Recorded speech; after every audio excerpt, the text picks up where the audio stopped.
Greetings, listener. I am Mortis Oratoris, and tonight I have a classic creepypasta tale for you. This one is about a dog, but this dog is not man's best friend. But I do believe it will bring a smile to your face. So sit down, relax, but do not get comfortable, because tonight I will be reading to you the story of Smile Dog.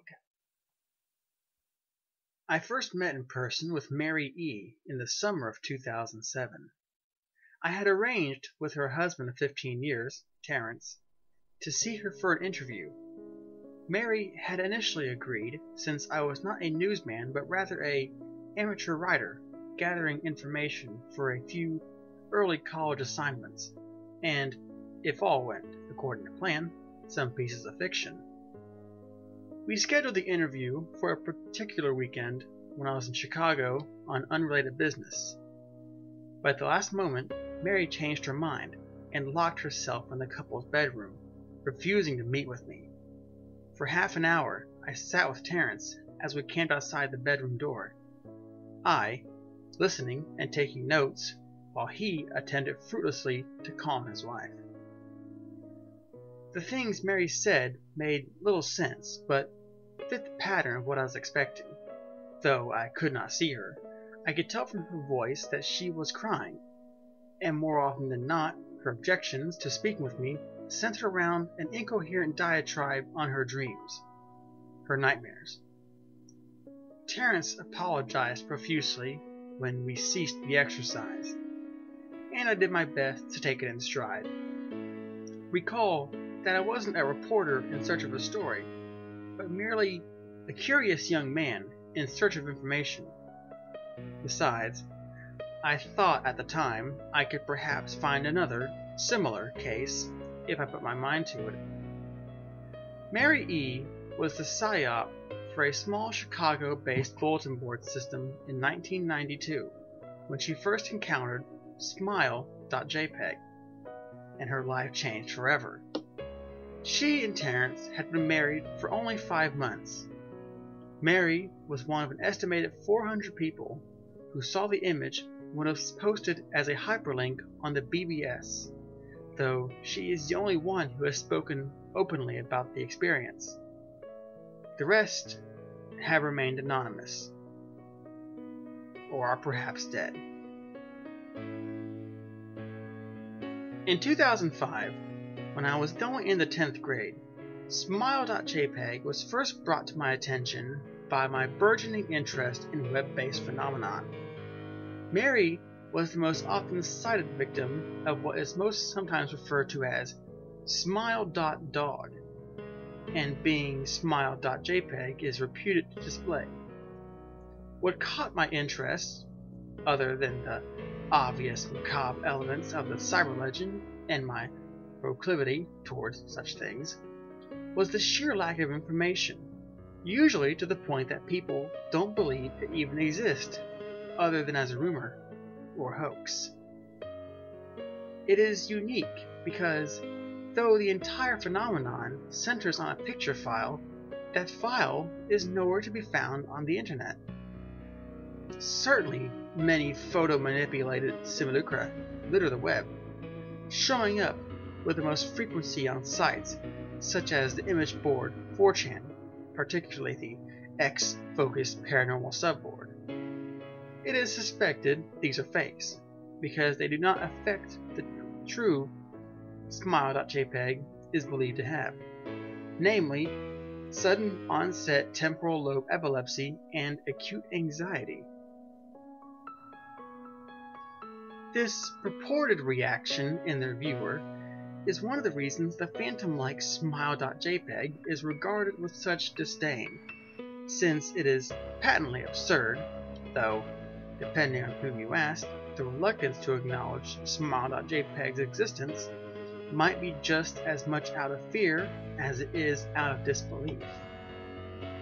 Neither smile.jpg nor smile.dog is mentioned anywhere on Wikipedia, though the website features articles on other such more, perhaps, scandalous shock sites as hello.jpg or Two Girls One Cup. Any attempt to create a page pertaining to smile.jpg is summarily deleted by any of the encyclopedia's many admins. Encounters with smile.jpg are the stuff of internet legend. Mary E's story is not unique. There are unverified rumors of smile.jpg showing up in the early days of Usenet, and even one persistent tale that in 2002 a hacker flooded the forums of humor and satire website Something Awful with a deluge of smile.dog pictures. It is also said that in the mid to late 90s that smile.jpg circulated on Usenet, and as an attachment of a chain email with the subject's line, "Smile, God loves you." Yet despite the huge exposure these stunts would generate, there are very few people who admit to having experienced any of them, and no trace of the file or any link that has ever been discovered. Those who claim to have seen Smile Dog often weakly joke that they were far too busy to save a copy of the picture to their hard drive. However, all alleged victims offer the same description of the photo.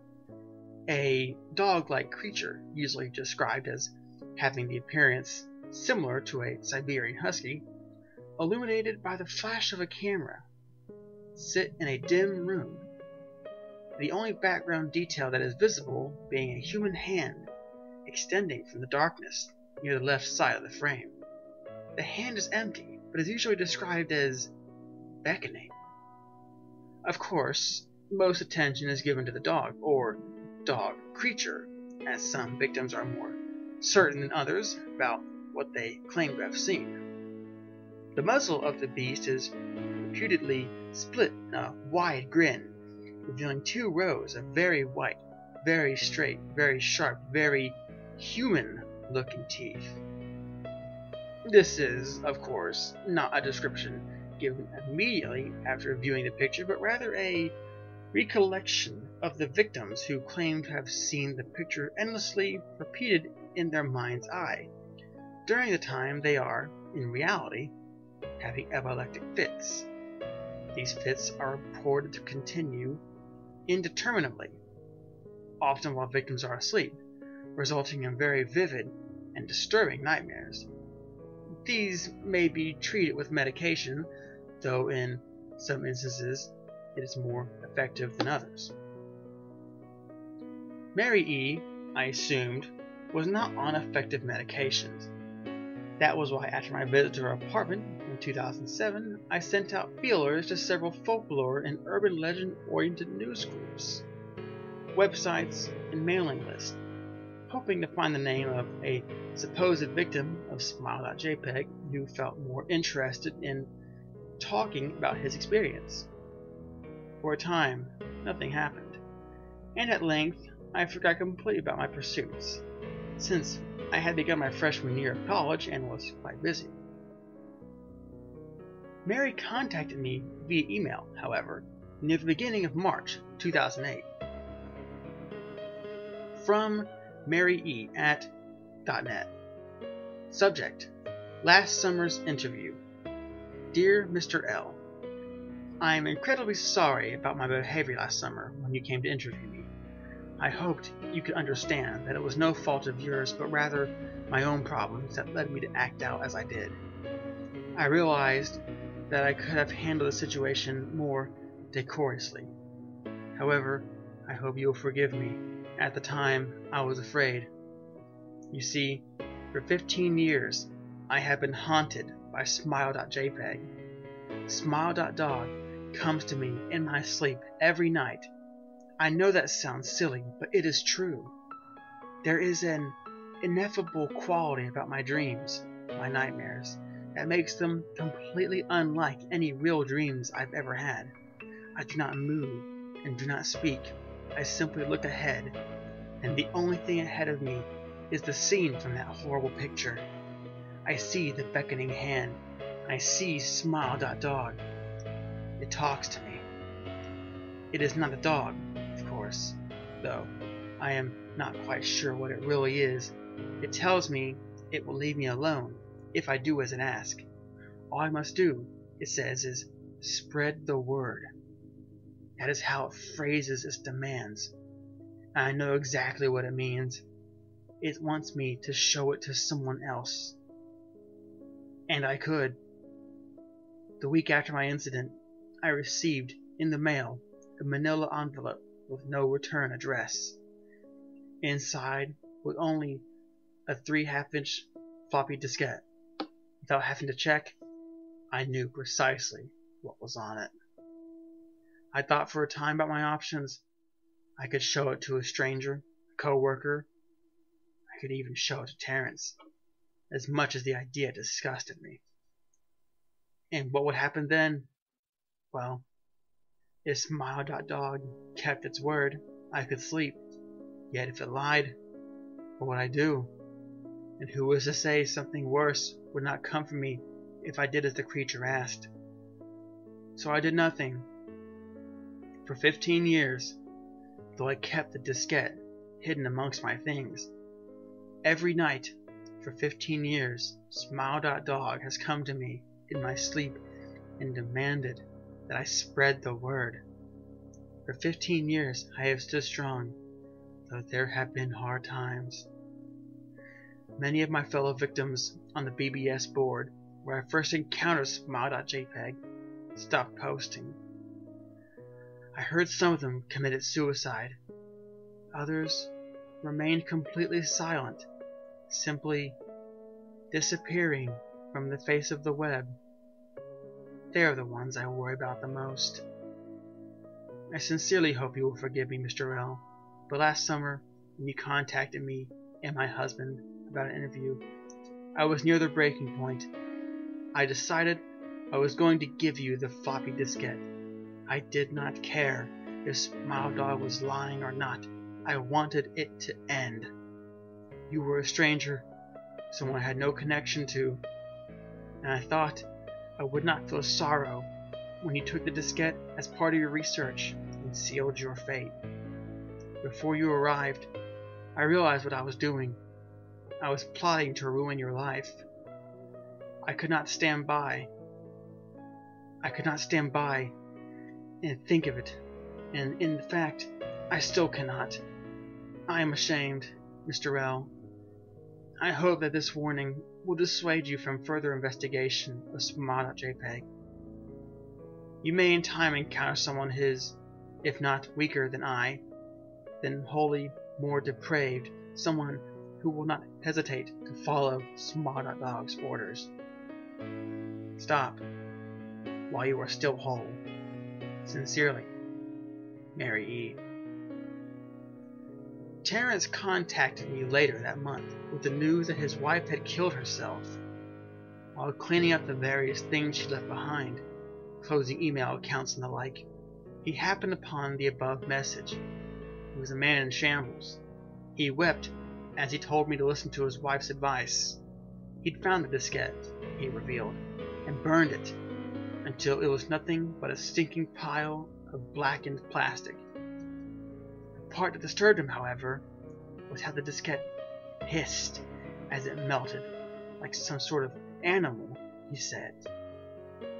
I will admit that I was a little uncertain about how to respond to this. At first I thought it was perhaps a joke, with the couple belatedly playing with the situation in order to get a rise out of me. A quick check of several Chicago newspapers' online obituaries, however, proved that Mary E. was indeed dead. There was, of course, no mention of suicide in the article. I decided, at least for a time, I would not pursue the subject of Smile.jpg, especially since I had finals coming up at the end of May. But the world has odd ways of testing us. Almost a full year after I returned from my disastrous interview with Mary E., I received another email. Hello. I found your email address through a mailing list. Your profile said you were interested in Smile Dog? I have saw it, and it is not as bad as everyone says. I have sent it to you here, just spreading the word. The final line chilled me to the bone. According to my email client, there was one file attachment called, naturally, smile.jpg. I considered downloading it for some time. It was most likely a fake, I imagined, and even if it weren't, was I never wholly convinced of smile.jpg's peculiar powers? Mary E's account had shaken me, yes, but she was probably mentally unbalanced anyway. After all, how could a simple image do what smile.jpg was said to accomplish? What sort of creature was it that could break one's mind with only the power of the eye? And if such legends were patently absurd, then why did legends exist at all? If I downloaded the image, if I looked at it, and if Mary turned out to be correct, if Smile Dog came to me in my dreams, demanding I spread the word, what would I do? Live my life as Mary had? Fight against the urge to give in until I died? Or would I simply spread the word, eager to be put to rest? And if I chose the latter route, how could I do it? Whom would I burden in turn?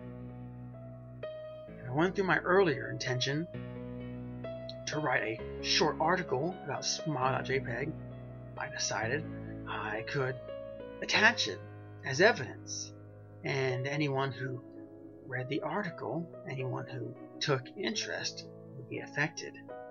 And assuming the smile.jpg attached to the email was genuine, would I be capricious enough to save myself in that manner? Could I spread the word? Yes. Yes, I could.